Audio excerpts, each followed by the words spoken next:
एक समय की बात है, एक बड़ा व्यापारी था जिसके गांव में अनेक घर, विशाल गोदाम और कारखाने थे जहां तरह तरह के पशु पक्षी रहते थे। एक दिन वह अपने परिवार सहित अपने गांव पहुंचा ताकि कारखानों और पशुशालाओं का निरीक्षण कर सके। जब वह अपनी पशुशाला में पहुंचा तो उसने देखा कि एक गधा और एक बैल पास पास बंधे हुए हैं और आपस में वार्तालाप कर रहे हैं। व्यापारी पशु पक्षियों की भाषा समझता था, इसलिए वह चुपचाप खड़ा होकर उनकी बातें सुनने लगा। बैल ने गधे से कहा, भाई तू बड़ा भाग्यशाली है, तुझे सदा आराम और सुख मिलता है। मालिक तेरी खूब देखभाल करता है, तुझे समय पर जौ, घास और साफ पानी मिलता है। बस कभी कभार मालिक तुझ पर बैठकर थोड़ी दूर चला जाता है, यही तेरा सारा काम है। तुझ पर न कोई मारपीट न कोई तकलीफ। और मैं कितना अभागा हूँ। सुबह होते ही मुझे हल खींचने खेतों में जाना पड़ता है। दिन भर चाबुक पड़ते हैं, जुए और मार से मेरे कंधे छिल गए हैं। इतना कठिन परिश्रम करने पर भी मेरे आगे सूखा सड़ा भूसा डालते हैं जो मुझसे खाया भी नहीं जाता। रात भर गोबर मूत्र में पड़ा पड़ा मैं तेरी सुख सुविधा पर ईर्ष्या करता हूँ। गधे ने बैल की व्यथा सुनकर कहा, भाई जो तू कह रहा है सब सच है। सचमुच तुझे बड़ा कष्ट है, पर लगता है तू खुद ही इस दुख में रहना चाहता है। मेहनत करते करते मर जाएगा, ये लोग फिर भी तेरी दशा पर तरस नहीं खाएंगे। यदि तू चाहे तो एक काम कर, फिर तुझसे इतनी मेहनत नहीं ली जाएगी और तू आराम से रहेगा। बैल ने पूछा, ऐसा कौन सा उपाय है? गधे ने कहा, अपने को रोगी दिखा, आज शाम का चारा मत खा और अपने स्थान पर चुपचाप लेट जा। बैल को यह उपाय बहुत अच्छा लगा। उसने गधे से कहा, ऐसा ही करूंगा, तूने बड़ा अच्छा उपाय बताया है, भगवान तुझे सुखी रखे। दूसरे दिन हलवाहा रोज की तरह बैल को लेने आया। उसने देखा कि बैल की सानी ज्यों की त्यों पड़ी है। बैल जमीन पर पड़ा हाँफ रहा है, उसकी आंखें बंद हैं और पेट फूला हुआ है। हलवाहे ने समझा बैल बीमार हो गया। उसने व्यापारी को सूचना दी। व्यापारी यह सुनकर जान गया कि बैल ने गधे की सलाह मानकर बीमारी का नाटक किया है। उसने हलवाहे से कहा, आज बैल की जगह गधे को हल में जोत दो। हलवाहे ने गधे को हल में जोत दिया। गधे को खेत जोतने का अभ्यास नहीं था। पूरे दिन चाबुक पड़ते रहे, उसका शरीर टूट गया। शाम तक उसके हाथ पांव ठंडे पड़ने लगे। इधर बैल ने दिन भर बड़े आराम से नाद की सारी सानी खाई और गधे को दुआएं देता रहा। जब गधा गिरता पड़ता खेत से लौटा तो बैल ने हंसकर कहा, भाई तुम्हारे उपदेश के कारण आज मुझे बड़ा सुख मिला। गधा थकान से निढाल होकर कुछ न बोला और अपने स्थान पर गिर पड़ा। मन ही मन सोचने लगा, अभागे तूने बैल को आराम पहुंचाने के लिए अपनी ही सुख सुविधा गंवा दी। मंत्री ने यह कथा सुनाकर शहरजाद से कहा, बेटी तू इस समय बड़े सुख साधन में रहती है, क्यों चाहती है कि गधे की तरह खुद को कष्ट में डाल दे? शहरजाद बोली, इस कहानी से भी मैं अपना निश्चय नहीं छोड़ती। जब तक आप बादशाह से मेरा विवाह नहीं करेंगे मैं इसी प्रकार आपके पीछे पड़ी रहूंगी। मंत्री बोला, अगर तू जिद पर अड़ी रही तो मैं तुझे वैसा ही दंड दूंगा जैसा व्यापारी ने अपनी स्त्री को दिया था। शहरजाद ने उत्सुक होकर पूछा, व्यापारी ने क्यों अपनी स्त्री को दंड दिया और गधे बैल का क्या हुआ? मंत्री ने आगे कहना शुरू किया। दूसरे दिन व्यापारी अपनी पत्नी के साथ पशुशाला में जा बैठा और पशुओं की बातें सुनने लगा। गधे ने बैल से कहा, सुबह हलवाहा तुम्हारे लिए दाना घास लाएगा, तब तुम क्या करोगे? बैल बोला, जैसा तुमने कहा था वैसा ही करूंगा। गधे ने कहा, नहीं ऐसा मत करना वरना जान से जाओगे। शाम को मैंने सुना है कि स्वामी रसोइये से कह रहा था, कल कसाई और चमार को बुलाना, बीमार बैल का मांस खाल बेच देंगे। मैंने मित्रता के नाते तुझे बता दिया। अब तेरी भलाई इसी में है कि सुबह चारा जल्दी खा लेना और स्वस्थ दिखना। स्वामी तुझे स्वस्थ देखकर मारने का इरादा छोड़ देगा। बैल ने भयभीत होकर कहा, भाई ईश्वर तुझे सदा सुखी रखे, तेरे कारण मेरे प्राण बच गए। अब मैं वही करूंगा जैसा तूने कहा। व्यापारी यह सुनकर ठहाका मारकर हंस पड़ा। उसकी स्त्री आश्चर्यचकित होकर पूछने लगी, आप अचानक क्यों हंस पड़े? व्यापारी ने कहा, यह बात बताने योग्य नहीं है, मैं बस इतना कह सकता हूँ कि मैं बैल और गधे की बातें सुनकर हंसा हूँ। स्त्री बोली, मुझे भी वह विद्या सिखाओ जिससे पशुओं की बोली समझी जाती है। व्यापारी बोला, नहीं, यह विद्या सिखाने से मेरी मृत्यु हो जाएगी। स्त्री ने कहा, तुम झूठ बोलते हो, चाहे तुम जियो या मरो मैं यह विद्या सीख कर रहूंगी। फिर वह घर में आकर कोठरी बंद करके रोने चिल्लाने लगी। व्यापारी उसे समझाता रहा, रिश्तेदारों को भी बुलाया पर वह न मानी। बच्चे भी माँ की दशा देखकर रोने लगे। व्यापारी असमंजस में पड़ गया, बताए तो जान जाए, न बताए तो स्त्री रो रो कर मर जाए। इसी सोच में वह बाहर निकला। उसने देखा उसका कुत्ता उसके मुर्गे को मुर्गियों के साथ भोग करते देख गुर्रा रहा था। कुत्ते ने कहा, तुझे लज्जा नहीं आती कि स्वामी इस दुख में है और तू मौज में है? मुर्गा बोला, स्वामी मूर्ख है, उसकी स्त्री उस पर हावी है। मेरे पास 50 मुर्गियां हैं और सब मेरे अधीन हैं। स्वामी चाहे तो तुरंत दुख दूर कर सकता है। एक मोटा डंडा लेकर कोठरी में जाए, दरवाजा बंद कर ले और स्त्री की जमकर पिटाई करे, थोड़ी देर में उसका हठ टूट जाएगा। यह सुन व्यापारी ने डंडा उठाया, कोठरी में गया, दरवाजा बंद किया और स्त्री को पीटना शुरू किया। कुछ ही देर में स्त्री घबरा गई और पति के पैरों में गिरकर बोली, अब हाथ रोक लीजिए, मैं कभी ऐसी जिद नहीं करूंगी। व्यापारी ने हाथ रोक लिया। मंत्री ने यह कथा समाप्त कर कहा, बेटी यदि तुमने अपना हठ न छोड़ा तो मैं भी तुम्हें ऐसा ही दंड दूंगा जैसा व्यापारी ने अपनी स्त्री को दिया। शहरजाद ने कहा, आपकी बातें अपनी जगह ठीक हैं, किंतु मैं अपना निश्चय नहीं बदलूंगी। मैं यदि चाहूं तो कई ऐतिहासिक घटनाएं और कथाएं कहकर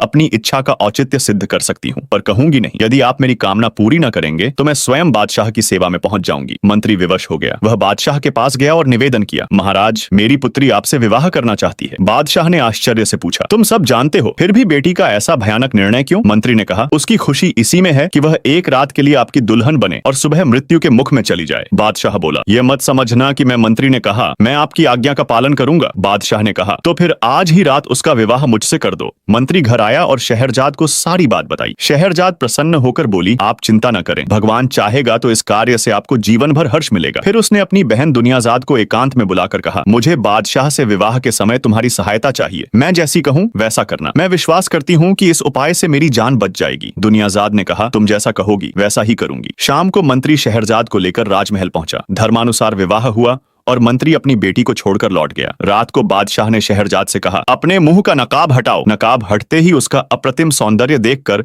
बादशाह स्तंभित रह गया। शहरजाद ने निवेदन किया, मेरी एक छोटी बहन है, सूर्योदय से पहले अंतिम बार गले मिलना चाहती हूँ। यदि आप अनुमति दें तो वह भी यहीं रहे। बादशाह ने अनुमति दी और दुनियाजाद को भी महल बुला लिया गया। रात के अंतिम पहर दुनियाजाद ने बहन से कहा, बहन मुझे नींद नहीं आई, यदि तुम्हें कोई अच्छी सी कहानी याद हो तो सुनाओ ताकि मेरा मन बहल जाए। शहरजाद ने बादशाह से अनुमति ली और अनुमति पाकर कथा कहना शुरू किया।